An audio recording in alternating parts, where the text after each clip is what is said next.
নমস্কার সকলকে, tasty dishes by Ruma চ্যানেলে আপনাদের সকলকে স্বাগত জানাই। আজকে আমি যে রেসিপিটি শেয়ার করব আপনারা অনায়াসে বাচ্চাদের টিফিনে দিতে পারবেন। খুব সামান্য কয়েকটি উপকরণ দিয়ে এই তাওয়া পিৎজাটি বাড়িতেই তৈরি করে নিতে পারবেন।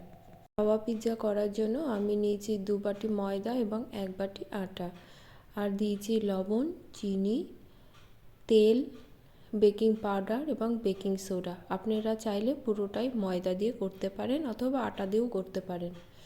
এবার ভালো করে ময়াম দিয়ে নিব, নিয়ে এর মধ্যে টক দই দিয়ে দিব। টক দই দিয়ে ভালো করে মেখে এবার উষ্ণ গরম জল দিয়ে আটাটা মেখে নেব এবং একটা সফট ডো তৈরি করে নেব। আটা মাখা হয়ে গেলে অল্প তেল মাখিয়ে 2-3 ঘন্টার জন্য আটাটা রেখে দেব। এটা যদি টিফিনের জন্য করেন, আগের দিন আটা মেখে ব্রেডটা তৈরি করে রাখবেন। ঘন্টা 3 পরে আটা থেকে বড় বড় আকারের লেচি করে নেব। পিৎজা ব্রেডটা তৈরি করবার জন্য একটা বড় আকারের লেচি নিয়ে মোটা করে বেলে নেব।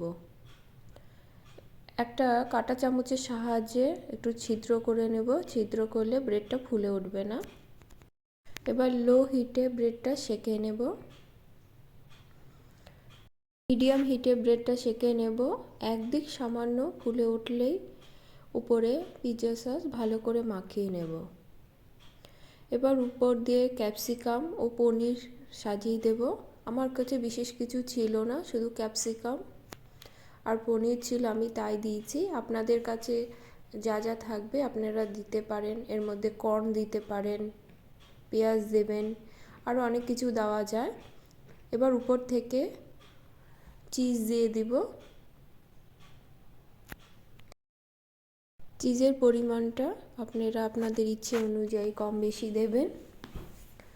এবার উপর থেকে চিলি ফ্লেক্স দিয়ে আমি 5 থেকে 7 মিনিট ঢাকা দিয়ে রেখে দেব মিডিয়াম হিটে।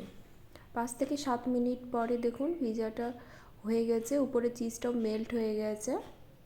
এবার একে পিস পিস করে কেটে নেব।